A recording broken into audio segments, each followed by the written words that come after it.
ku stage tachagaya public ayogera ebintu se kwegamba that's what we need 10 more aliens. Okay.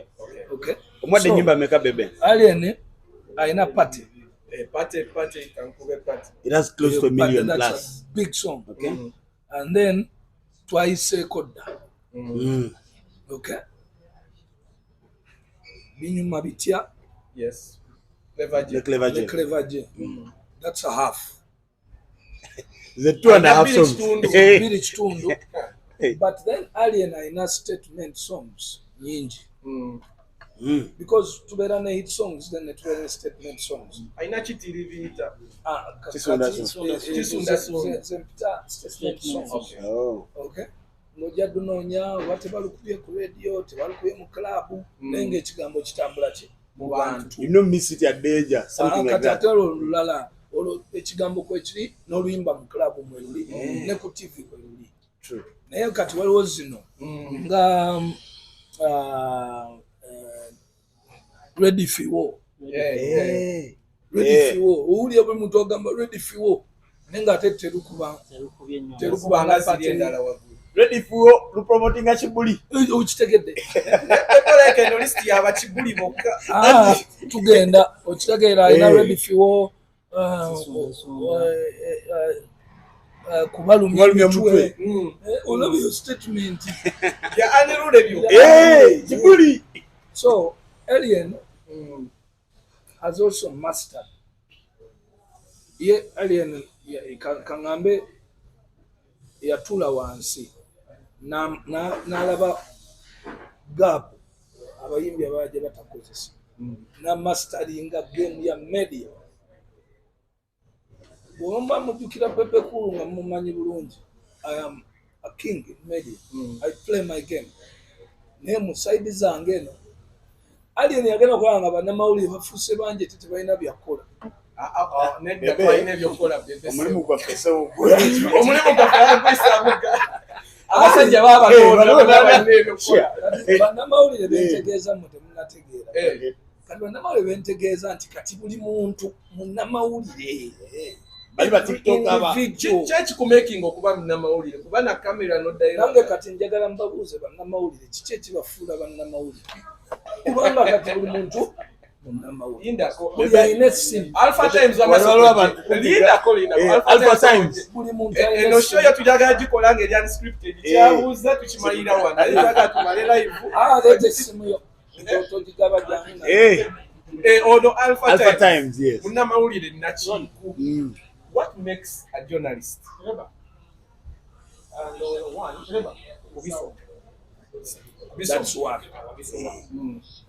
two waliwo abamu abakola abali mainstream ate basoma mawulire naye nga mainstream naye abeera mawulire ekiri profession eyasoma wa mawulire ye munnamawulire beba agamba buli alina kamera which day Uganda as long as you can deliver information ono Bukenya media munnamawulire Alpha ono Bukenya media munnamawulire I relay in the okay thank you so much Alpha Times okay so alien yayiga akakodi ako eye nateekawo embeera kati ku nyimba zezo n'ekibuli kyebo gataka amawulire oba tomusobola okegedde jukira abayimbi abalala tebalina kibuli tebalina amawulire ne bwobeera n'oluyimba terumata ku beginning bebe tewagenda ku Freedom City twalina Alien versus Palace because Mutegesi sikolagana naye.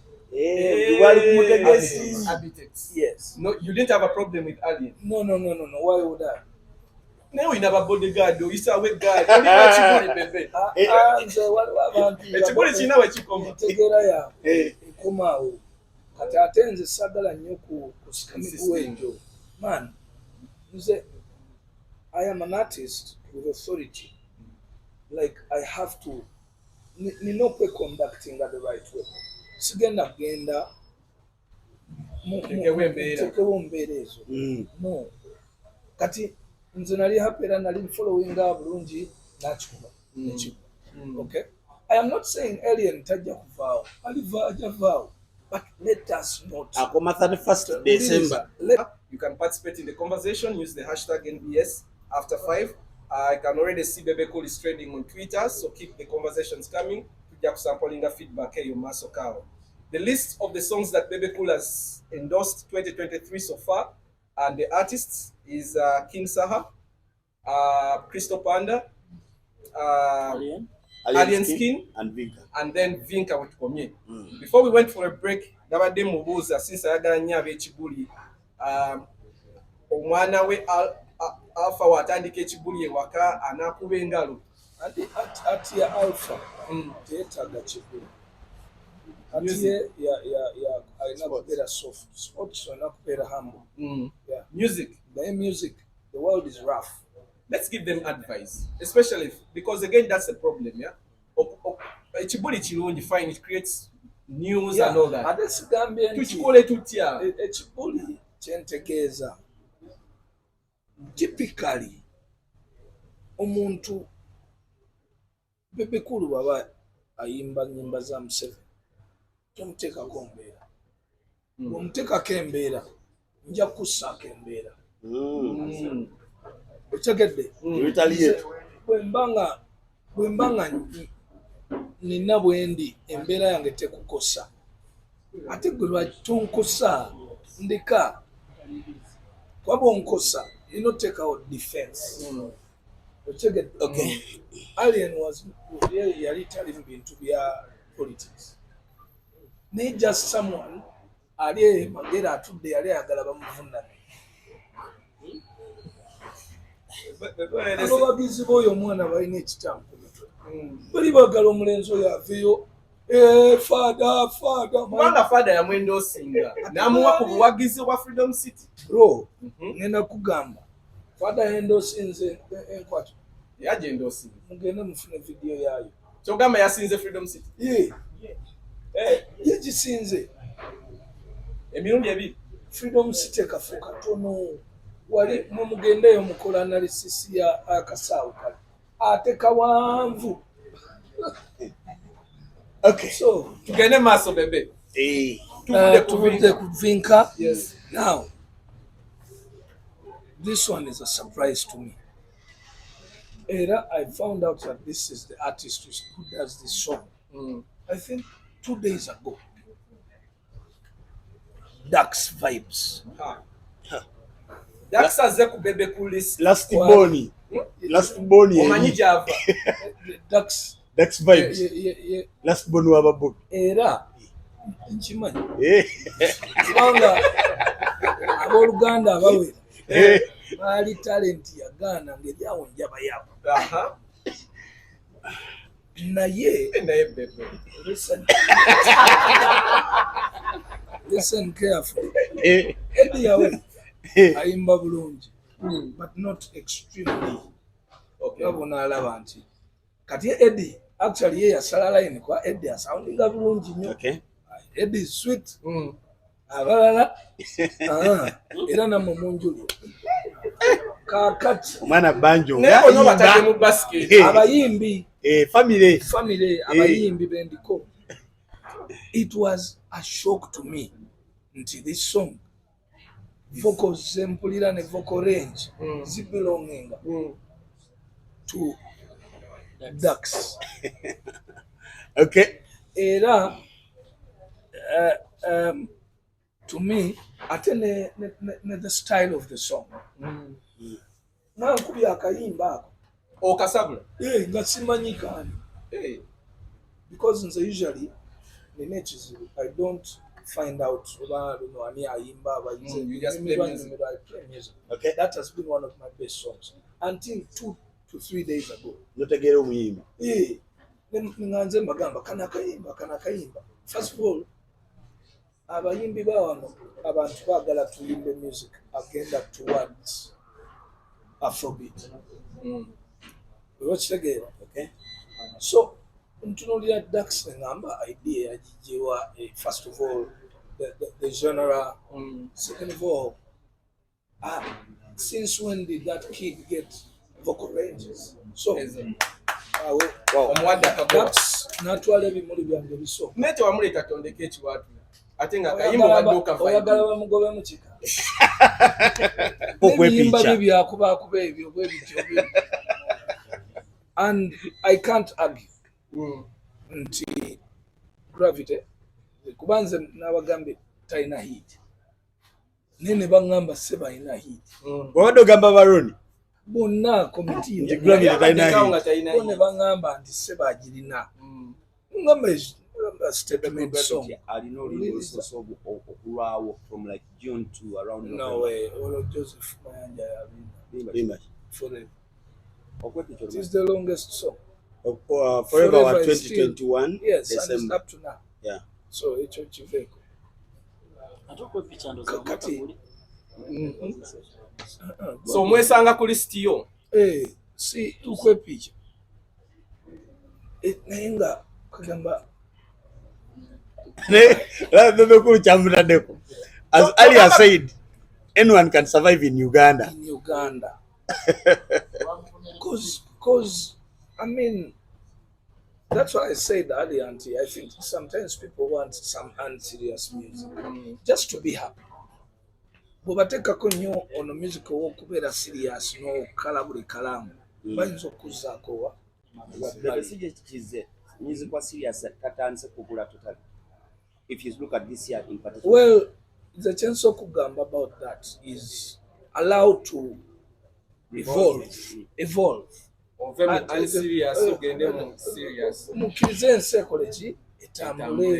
Don't be static. Maybe a direction okay? For now to quartet.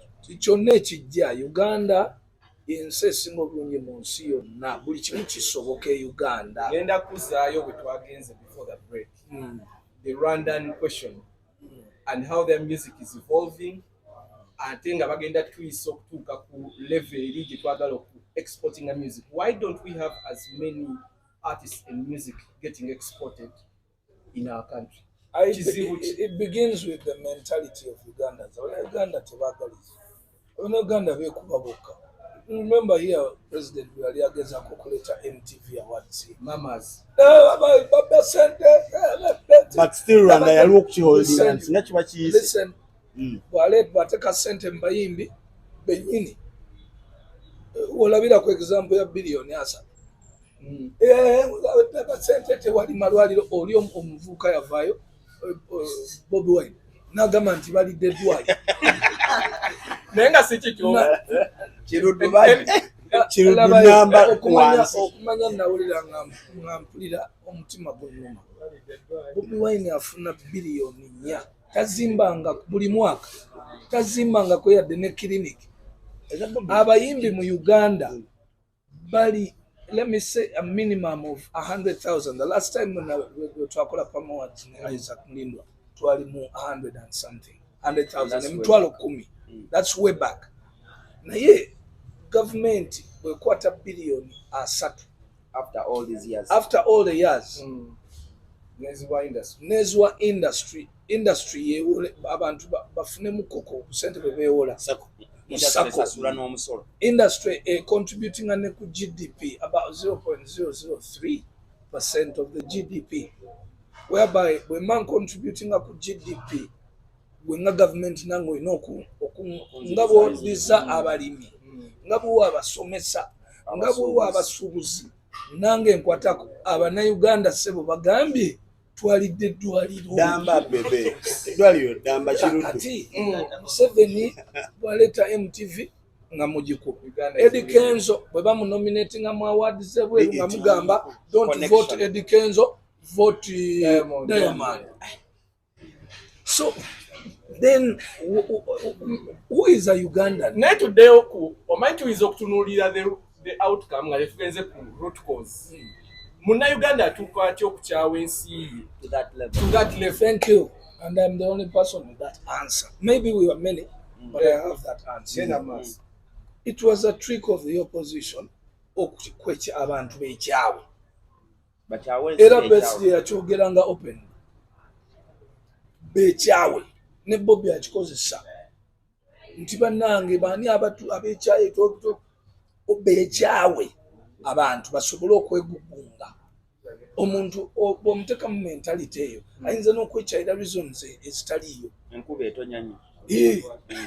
Enkuba as if mu America tetonya. Omuntu ayinza n'okulya emmere n'akkuta neyeekyawa n'aganza gavumenti entamye zikusa. Kyogamba abantu balina reasons ziri valid. But Dr. Kizza Besigye bwe yali akola ekintu ekyo nagamba nga bakwano bange ambagamba nti dokita n'eddagala lyatabula obudde tebulituuka n'alimira eri obukyayi ng'abantu bakukyaye naye yalabbira abaana bwe bayisa Dr. Kizza Besigye. Omusajja gwe ndowooza nti genuinely yali clear politician kubanga ya arguinganga with point facts. Okitegedde facts ate nga ffene muzeeyi era tutuulako wabbali oluusi n'obuuza muzeeyi dokita kino kyeyayogedde Kiri kitya? okitegedde va ku bino byabwe tukoye emyaka simanyi myaka no this man used to say things naye ye yatabula eddagala ly'obukyayi mu bantu beekyawe. Abannayuganda balaze Dr. Kizza Besigye nti bamukyawe kale nekiri nomo.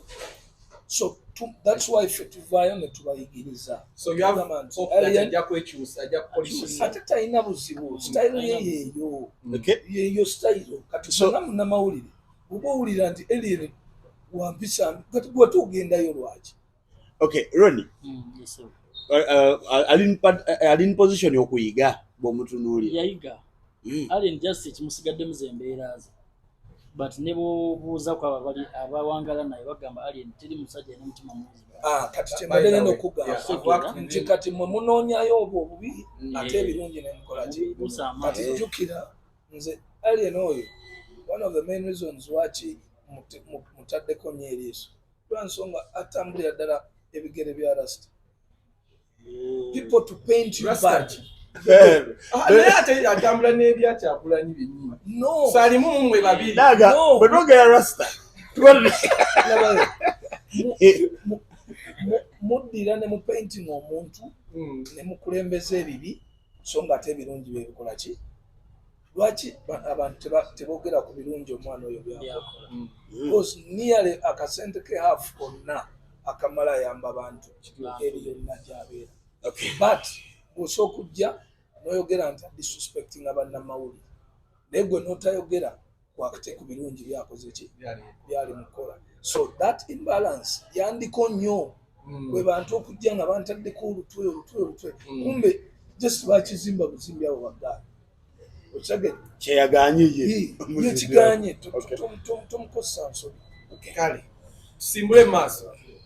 Kakati awo ne kituleeta tu Vinca. Now Vinca would have been the opposite of Alien. Really? Yes, this year. Can you believe Vinca is sounding in more hit songs than any other female artist? But Vinca has not made a single set of news. Kyetaagisa Nti singa Vinca yali agasseewo eggulire n'ekigguli guno omwaka yalibadde one of the yalibadde top. ayisizaawo ndongo yokka. Ayisizaawo ndongo. Oluyimba lwa Bailando. Then ayina collabos meka. Ayina Chekecha. Tutumama. Ne Believe in God. Now, though ezo collabos zonna ziri big because of Vinca. The music. It's the music. Of course, a collabo is always big because of both artists. Naye nkugamba nti that gives her 4 songs nga ziri big mu mwaka. Otegeera ekyo kiki nabagamba nti singa yabaddeko ekibbuli ekyanwaji naye omukazi mufumbo bebe. Vinca is married. Ekibuli wanakireeta family nesigala. Ono ati bw'omuleeta olaba juzi nayogera ne sister wange Juliana is she only needs one thing. Ayingiremu wano. Anna. Bebe kati ambassador w'ekibuli mu Uganda. Sikulimba abantu bakunyigira mu rebellion. Abantu bakunyigira mutu. Kati Alpha watandika ekibuli ewaka.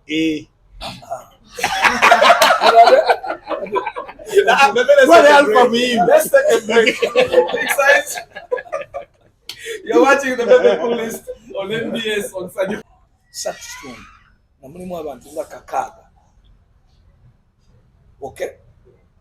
Ku ssaawa 3 kitundu ate nga abantu baabwe bo bajja kiruubu. Era nagenza okufuluma nga layini zikoze ziti. So, CBS ebeera n'abantu 3,400 oba 5 enkuuka. Enkuuka bagitunda miliyoni 3. Ne office ya Kabaka n'ogiteeka mu miliyoni ameka? 5. Oli mu byama bya gavumenti ya Buganda. Genda maaso. Miliyoni 3 Abitex zakwata nawe bali. Then bamuteekateeka alina okuwa office y'Obwakabaka miliyoni ameka? 5. Zezo miliyoni 3 mu ameka? 5. Nga tannakwata ku stage sound oba bayimbi. Ne advertisement endala. Kati gwe abo emiliyoni 3.5 olwedde be bantu 3 n'ekitundu ku mutwalo. Jukira yasoose n'atema okuva ku makya paka 9 meka? 5. Mezivaako. Bwabadde gumu kitundu. Najjako 5 n'abalekera omutwalo. Kakati first of all alina abantu 3 n'ekitundu gy'alina okusooka okujja. Kale katugatire ddala ne stage production gibe miliyoni 5. Be bantu 5,000. Abayimbi tandika. Abayimbi nga ffe tubeera mu miliyoni 5 na kwambuka. Nze ndi miliyoni 12 oba toyagala bireke. Naye okukeberako abayimbi okuva ku makya paka. Naye abo bo ekirungi abo 2,000, 5,000 kakadde. Jangu stage hii. Katubala basically abayimbi nga 5 top artists. 5+ million. So that's 25. Okay. So katugambe Abitex to break even yetaga miliyoni meka? 5 abantu emitwalo emeka? 5. So Alien Skin bwajja nakujjako omutwalo gumu abakukubya ekigo kyabukadde 10. Ogwo gumu tobaze munkuuka oba just yafunye extras yenga iriza ababawagizi be babeera mu nkuuka babadde ku nkwatu gibabeera banyiiga. Okay. So bwajja namuggyako omutwalo gumu ze miliyoni 10 gwe kwa ekifaananyi ng'omuntu akujje mu nsawo ku kivulu miliyoni 3. So figures zoleese. Yes. Omuntu eri agenda kwebuuza omusajja abadde mu ndongo for all this while because the people that actually do nkuuka are big time promoters in this country. Luba Kati Soketi Sokokoma Bajo Boloza lwaki Luba yava mu nkuuka. They bid. Tekakikulimba bidding otekayo request. Mugende munoonye ku Luba we ku story entuufu. It's a very expensive event to organize. Era to break even you need a minimum of abantu 5,000. Ate jjukira nagamba abaami abo namugamba naye tuongeze kusente zaki entrance because expenses are so kati ekiwatu olwaki ebiri bw'oba toyagala kireke kubanga manyi production is so expensive. So Alien Skin nagenda nakibala nti nze just gwenja kutekako amabanja kampulage nti nkujjako abantu omutwalo gumu kitundu oba gumu kitundu nagumujja. So tuyinza okubeera wano nga Abitex teyazeeyo wakana sente. You're watching NBS television. Let them perform. So they performed for a very long time. In fact, they cannot then you see the audience with them until we are married is a million apology. But it was a very chilimo ego. And you work up or Sanze Wando and Douglas. I beg of you guys, temuvuga media or bloggers or TikTokers, please temuvuga bintu binonga mubiza try. Bino bintu just birimu ego. Okay? Ego mugisuubire buli muntu anoonya space. Okay? Kyenalabeko ku TikTok ndabye abantu bakifudde tribal. Kati ate twekyagenze enkuuka ne bakifuula tribal as if munkuuka temukimanyi. Douglas munkuuka mwennyini omuyimbi Tindatine Lady Mariam yayimbye tekubiddwa bucupa. Why would they put it that way? It's a mixture of tribalism and politics. It's politics. It has nothing to do with Tribalism. And also Makiu mulabe obudde abayimbi lwe bajjirako kati nga waliwo bano Mukunja Taseera ne King Shiba ne bajja ku time ekiro nga bantu bakoye basuubira abayimbi banene ate gojja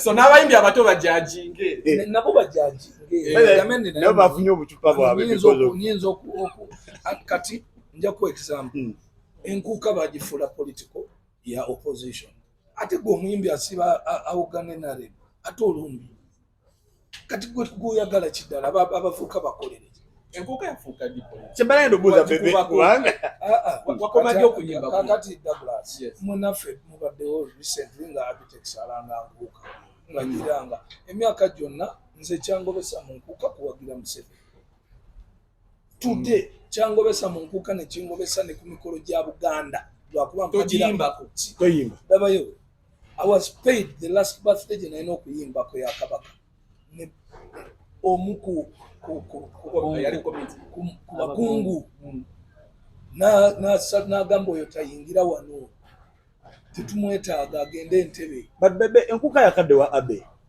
previous ebadde wa Arua enkuuka yafuuka dda politi wali ndabeko nze navuma Kabaka oba CBS gwoloza lwaki emyaka nze nakubanga enkuuka nze nakuba enkuuka emyaka 2 Kabaka n'asituka nga simayire mujjeyo zi video mujazira naye kasitatwa oli omulenzi yayingira mu politics bwati ne bayingira mu bya Buganda